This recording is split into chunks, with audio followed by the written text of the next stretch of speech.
মঙ্গলবার পূর্ব বর্ধমানের খণ্ডঘোষ ব্লকের গোপালবেড়া গ্রাম পঞ্চায়েত এলাকায় এক বিশাল বিজয় মিছিলের আয়োজন করল ভারতীয় জনতা পার্টি। এদিন সকাল থেকেই গোটা এলাকা জুড়ে ছিল এক উৎসব মুখর পরিবেশ। দলীয় কর্মী সমর্থকদের পাশাপাশি সাধারণ মানুষের স্বতঃস্ফূর্ত অংশগ্রহণ এই মিছিলকে এক অনন্য রূপ দেয়। 8 থেকে 80 সব বয়সের মানুষের মধ্যেই জয়ের আনন্দ এবং উচ্ছ্বাসের ছবি ধরা পড়েছে।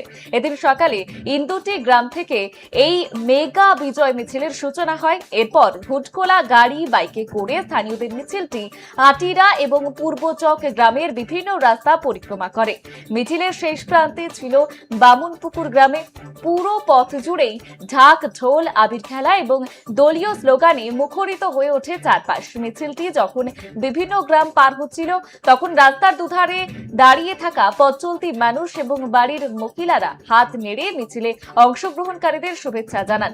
বিজেপি নেতৃত্বের দাবি, দীর্ঘদিনের লড়াই, সংগঠনের পরিশ্রম এবং সাধারণ মানুষের সমর্থনের ফলেই এই জয় এসেছে। মিছিলে মানুষের স্বতঃস্ফূর্ত অংশগ্রহণই প্রমাণ করেছে যে বিজেপির এই সাফল্য এলাকার মানুষ অত্যন্ত আনন্দিত। পাশাপাশি নেতৃত্বরা আশ্বাস দিয়েছেন, নির্বাচনের আগে মানুষের কাছে যে সমস্ত প্রতিশ্রুতি দেওয়া হয়েছে সেগুলি পর্যায়ক্রমে পূরণ করতে সরকার বদ্ধপরিকর।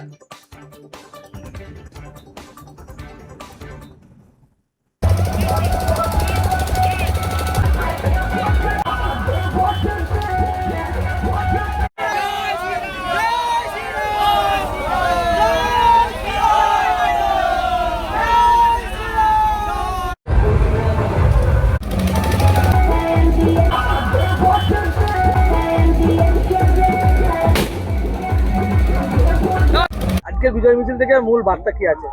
বিজয় মিছিল থেকে বার্তা একটাই আছে যে পশ্চিমবঙ্গে সুশাসন ফিরে এসছে। আবার আমরা সোনার বাংলা ফিরে পাবো, যে বাংলার জন্য গোটা পৃথিবীতে বাংলার নাম ছিল। শিল্প উন্নয়নের থেকে আরম্ভ করে শিক্ষা দীক্ষা থেকে আরম্ভ করে সংস্কৃতি থেকে আরম্ভ করে সব কিছুতে পশ্চিমবঙ্গ সবার থেকে এগিয়েছিল।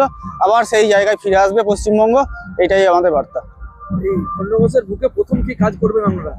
খণ্ডঘোষের বুকে প্রথম কাজ বলতে আমাদের এখন রাস্তাঘাট যেগুলো এখনো হয়নি, মানুষ শৌচাগার পায়নি, সেইগুলো যারা এখনো রাস্তাঘাটগুলো জল এখন বিভিন্ন জায়গায় পানীয় জলের বিরাট সমস্যা, পানীয় জলগুলো কিছুই হয়নি গো। সেই পানীয় জলগুলো যাতে মানুষের বাড়ি বাড়ি পৌঁছে যায়, এই কাজগুলো প্রাথমিকভাবে আমরা শুরু করছি। তারপরে আবার সমস্ত রকম যত কেন্দ্র সরকারের প্রকল্প আছে বা রাজ্য সরকারের যত প্রকল্প আছে সব মানুষের কাছে সুবিধা যাতে পৌঁছে যায়, সেটাই আমাদের কাজ। কোথায় বিজয় মিছিল হচ্ছে? নমস্কার। খণ্ডঘোষ 5 নম্বর মণ্ডলের গোপালবেড়া অঞ্চলের অধীন বামুনপুকুর গ্রাম, পূর্বচক গ্রাম, আটিরা গ্রাম, ইন্দুটি গ্রাম টোটালটা কভার করে এবার বামুনপুকুর গ্রামেতে ঢুকেছি। আসন্ন বিধানসভা নির্বাচনে আমরা 2026-এ জনগণের রায়ে মোদিজির ছত্রছায়ায় সকলে আবদ্ধ হয়েছে।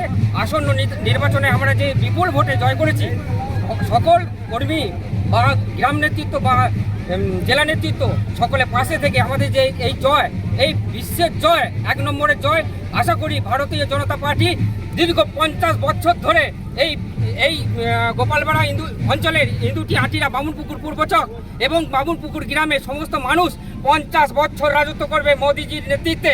আসন্ন বিধানসভা নির্বাচনে আমরা যে মানুষের ঢল দেখতে পাচ্ছি, আগামী দিনে প্রজন্মের কথা ভেবে আমরা কিন্তু মোদিজির ছত্রছায়ায় যতগুলো প্রকল্প আসবে ততগুলো প্রত্যেকটা গরিব মানুষের দরবারে আমরা পৌঁছে দেবো। প্রথম কাজ কি করবেন?